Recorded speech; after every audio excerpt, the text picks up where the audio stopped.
অতিথি আপ্যায়নে হোক আর বাচ্চাদের রিকোয়েস্টে হোক, এই রেসিপিটি কিন্তু আমার একবার না একবার তৈরি করতেই হয়। বাসায় চিংড়ি আনলে রিকোয়েস্ট থাকে এই রেসিপিটি তৈরি করার জন্য। আর খেতে অসম্ভব মজার, একেবারে সাধারণ কিন্তু খেতে অসাধারণ। দক্ষিণবঙ্গের মানুষের কিন্তু এই চিংড়ি রেসিপিটি বেশ পছন্দ, কারণ এটার মধ্যে কিন্তু একটা বিশেষত্ব আছে। তো বিশেষত্বটা জানতে হলে অবশ্যই সম্পূর্ণ ভিডিওটি আপনাদের দেখতে হবে।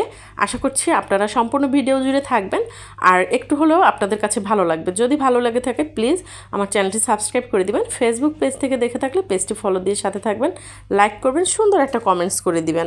তো চলুন ভিডিওটি শুরু করা যাক। এখানে ফ্রাই প্যানের মধ্যে সয়াবিন তেল দিয়ে দিয়েছি আর চিংড়িগুলো ভালো করে পরিষ্কার করে তারপরে হচ্ছে হলুদ, লবণ আর অল্প একটু মরিচের গুঁড়া দিয়ে ম্যারিনেট করে রেখেছিলাম প্রায় 10 থেকে 15 মিনিটের মতো।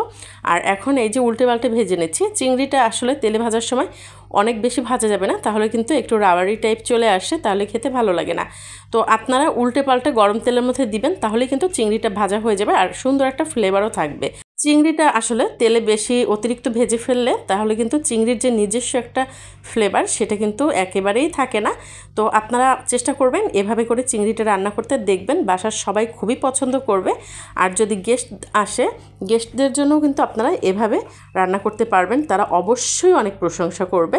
এটা বাধ্যতামূলক, আসলে খেতে এতটা মজা হয় আমি এই কথাটা না বলে আর পারলাম না। আর এই যে কথা বলতে বলতে কিন্তু আমি আস্তে আস্তে করে একে একে সব চিংড়িগুলো তেলে ভেজে নিচ্ছি। আর এখানে কিন্তু আমি একটু স্কিপ করিনি, দেখে বুঝতে পারছেন, জাস্ট গরম তেলে দিয়ে উল্টে পাল্টে তুলে নিচ্ছি। তো সব চিংড়িগুলো ভাজা হয়ে গেছে আর ওই যে চিংড়ি ভাজার যে তেলটুক ছিল সেই তেলের মধ্যেই হচ্ছে এই যে পেঁয়াজ কুচি দিয়ে দিয়েছি। পেঁয়াজ কুচিটা হালকা করে একটু বাদামি করে ভেজে নিয়েছি, তার মধ্যে অল্প একটু পানি অ্যাড করে দিয়েছি যাতে পোড়া লেগে না যায়। আমি জানি অনেকেই হচ্ছে এই রান্নাটা করেছেন বা করতে পারেন, তারপরও যারা পারেন না তাদের জন্য অবশ্যই এই রেসিপিটি বেস্ট। তো এখানে রসুন বাটা দিয়ে দিয়েছি, আদা বাটা, জিরা বাটা আর বেশ কিছু পরিমাণে গোটা রসুন দিয়ে দিয়েছি 4 থেকে 5 কোয়ার মতো, হলুদের গুঁড়া স্বাদ মতো, মরিচের গুঁড়া স্বাদ মতো, লবণ। মরিচের গুঁড়োটা স্বাদ মতো বলতে আপনারা যে যেরকমের ঝাল খান সেরকমের দিয়ে নেবেন। তো এই মশলাগুলো, এগুলো আসলে রেগুলার মশলা, তো রেগুলার মশলাগুলো দিয়ে সুন্দর করে নেড়ে চেড়ে কষিয়ে নিতে হবে।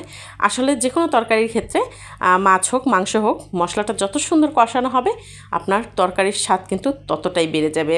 তো কথা বলতে বলতে মশলাগুলো কিন্তু কষিয়ে নিয়েছি আর একেবারে তেলটা কিন্তু শুষে নিয়েছে। এই মুহূর্তে আমি আরও একটু সয়াবিন তেল অ্যাড করে দিয়েছি। আর দক্ষিণবঙ্গের যে জনপ্রিয় বলেছি যার কারণ সেটা হচ্ছে এই যে নারিকেল বাটা।